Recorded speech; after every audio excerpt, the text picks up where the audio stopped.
Pernah nggak sih kamu ngerasa udah jadi orang paling baik sedunia, tapi tetap aja ada yang nggak suka? Kamu udah berusaha ramah, senyum ke semua orang. Dibilangnya, so asik banget sih. Kamu udah kerja keras banting tulang, capai target. Ada aja yang bisik-bisik kalah. Palingan hoki doang, dibantuin orang dalam kali. Sampai akhirnya, di ujung hari, kamu duduk sendirian, mikir, sebenarnya salah gue apa ya? Kalau kamu pernah, atau bahkan sering ngerasain ini, selamat datang di klub, kamu nggak sendirian. Ini adalah pengalaman universal. Kayak nonton film yang sama, tapi di bioskop yang beda. Semua orang pasti pernah ngalamin. Bedanya cuma di cara kita merespons. Ada yang bisa cuek, anggap angin lalu, kayak, oh, ya udah, terus lanjut ngopi. Tapi ada juga yang jadi stres, kepikiran, sampai nggak bisa tidur. Nge-replay omongan mereka di kepala, kayak kaset rusak, bahkan sampai bikin minder, dan jadi takut buat ngapa-ngapain. Nah, di video kali ini, kita akan bedah tuntas gimana caranya menghadapi orang-orang negatif yang seolah-olah misinya cuma buat bikin hidup kita ribet. Tapi sebelum kita masuk ke tips dan triknya, ada satu pondasi mental yang harus banget kita tanam dulu di kepala. Satu kebenaran pahit yang harus kita telan, yaitu nggak semua orang di dunia ini akan suka sama kamu. Dan itu normal. Kamu bisa jadi Mother Teresa versi modern, bisa jadi malaikat tanpa sayap, bisa bagi-bagi sembako tiap hari.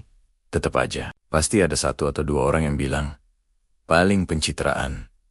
Kenapa bisa begitu? Karena kita sering lupa, orang lain melihat kita bukan cuma dari apa yang kita lakukan, tapi dari kacamata yang mereka pakai. Kacamata itu isinya apa? Macam-macam. Ada pengalaman hidup mereka, luka batin yang belum sembuh, rasa iri yang terpendam, atau bahkan sekadar mereka lagi punya hari yang buruk. Kadang, orang yang paling kenceng nyinyirin kamu itu sebenarnya lagi berantem sama dirinya sendiri. Mereka nggak puas sama hidup mereka. Mereka merasa insecure. Dan sayangnya, kamu yang kebetulan lagi bersinar, jadi sasaran empuk buat melampiaskan kekesalan mereka. Mereka melihat kesuksesanmu bukan sebagai inspirasi, tapi sebagai cermin dari kegagalan mereka sendiri. Sakit kan? Tapi begitulah realitanya. Jadi, kalau kamu masih punya ekspektasi bahwa semua orang harus dan wajib suka sama kamu, siap-siap aja capek sendiri. Itu sama aja kayak kamu lari di treadmill, tapi berharap sampai ke tujuan. Gak akan pernah energi kamu bakal habis sia-sia. So, langkah pertama dan paling krusial adalah berdamai dengan kenyataan ini. Terima dengan lapang dada bahwa akan selalu ada pro dan kontra dalam hidup. Itu bukan berarti kamu gagal.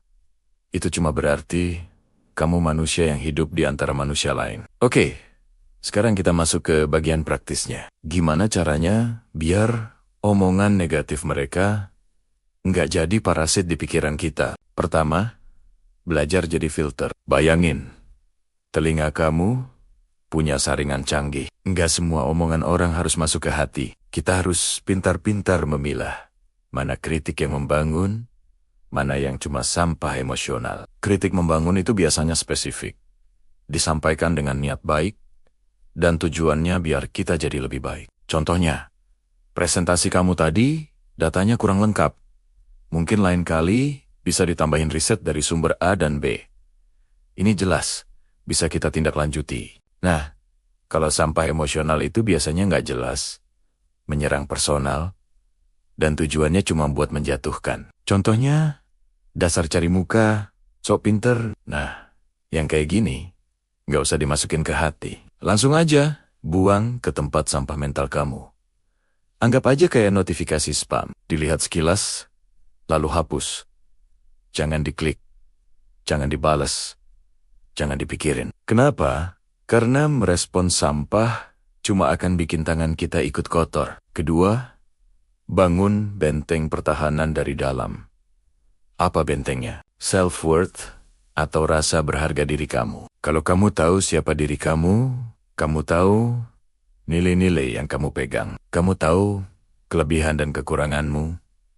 Omongan orang lain itu cuma jadi suara bising di latar belakang. Nggak akan bisa menggoyahkan fondasi kamu. Gimana cara bangunnya? Mulai dari hal kecil, apresiasi diri sendiri setiap hari. Buat daftar hal-hal yang kamu banggakan dari dirimu, sekecil apapun itu. Hari ini gue berhasil bangun pagi. Hari ini gue bisa selesain kerjaan tepat waktu. Hari ini gue berani ngomong di rapat. Terus, kelilingi dirimu dengan orang-orang yang suportif, yang bisa melihat versi terbaik dari dirimu. Mereka ini yang akan jadi support system kamu, yang bakal ngingetin kamu tentang betapa berharganya kamu saat kamu mulai lupa kalau bentengmu kuat. Mau dihantam badai nyinyiran kayak apapun, kamu akan tetap berdiri tegak. Ketiga, ubah fokus. Daripada fokus ke satu orang yang gak suka sama kamu, coba deh lihat sekelilingmu. Ada berapa banyak orang yang sayang sama kamu? Keluarga kamu, sahabat-sahabat kamu, pasangan kamu, atau bahkan rekan kerja yang selalu mendukungmu. Seringkali kita terlalu sibuk mikirin satu pohon yang tumbang sampai lupa kita masih punya hutan yang lebat. Coba deh alihkan energi kamu dari yang negatif ke yang positif. Daripada stalking akun media sosial si tukang nyinyir, mending telepon sahabatmu, ajak ngobrol. Daripada mikirin kata-kata kasarnya, mending fokus ke pekerjaan atau hobi yang bikin kamu happy. Energi kita ini terbatas, jangan dihomber-hemberkan untuk hal yang gak penting. Ibaratnya, kamu punya 100 koin energi setiap hari. Masa iya mau kamu habiskan 90 koin cuma buat mikirin omongan orang yang bahkan gak peduli sama kamu? Rugi bandar, bro. Keempat, dan ini mungkin yang paling susah tapi paling ampuh. Empati dan lepaskan. Coba sekali-kali posisikan dirimu di sepatu mereka. Bukan untuk membenarkan tindakan mereka, tapi untuk memahami. Mungkin orang yang nyinyirin kamu itu lagi punya masalah di rumah. Mungkin dia baru aja kena marah, bos. Mungkin dia lagi ngerasa insecure banget sama pencapaiannya sendiri. Sekali lagi, ini bukan berarti kamu harus memaklumi perilakunya. Tapi dengan memahami, kamu bisa melepaskan amarah dan kebencianmu. Kamu bisa bilang dalam hati, "Oke, aku paham kamu mungkin lagi nggak baik-baik aja. Tapi masalahmu bukan tanggung jawabku."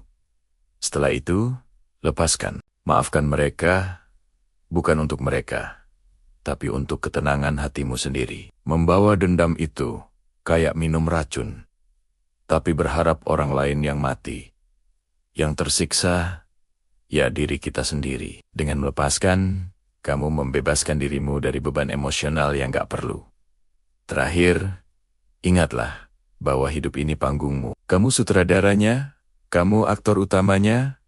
Orang lain, mereka cuma penonton. Ada yang bakal tepuk tangan, ada yang bakal lempar tomat, ada yang tidur di tengah pertunjukan. Apakah kamu akan menghentikan pertunjukan cuma karena ada satu penonton yang lempar tomat? Tentu tidak. The show must go on. Fokuslah untuk memberikan penampilan terbaikmu, bukan untuk menyenangkan semua penonton. Karena pada akhirnya, yang akan kamu kenang bukanlah tepuk tangan atau cemoohan mereka, tapi kepuasan karena kamu telah menjalani hidupmu dengan autentik, sesuai dengan apa yang kamu yakini, dan menjadi versi terbaik dari dirimu sendiri. Jadi, lain kali, kalau ada yang gak suka sama kamu, senyumin aja. Anggap itu sebagai konfirmasi bahwa kamu sedang melakukan sesuatu yang benar. Karena biasanya, pohon yang paling banyak buahnya adalah pohon yang paling sering dilempari batu. Teruslah tumbuh, teruslah berbuah, dan biarkan mereka sibuk melempar dari bawah. Terima kasih banyak sudah nonton sampai akhir. Semoga obrolan kita kali ini bisa memberikan sedikit pencerahan dan kekuatan buat kamu yang lagi ngalamin hal ini. Jangan lupa untuk share video ini ke teman-temanmu yang mungkin butuh juga. Kalau kamu suka dengan konten seperti ini, jangan ragu untuk klik tombol like, subscribe, dan nyalakan lonceng notifikasinya ya. Sampai jumpa di video selanjutnya. Tetap positif dan jadi diri sendiri.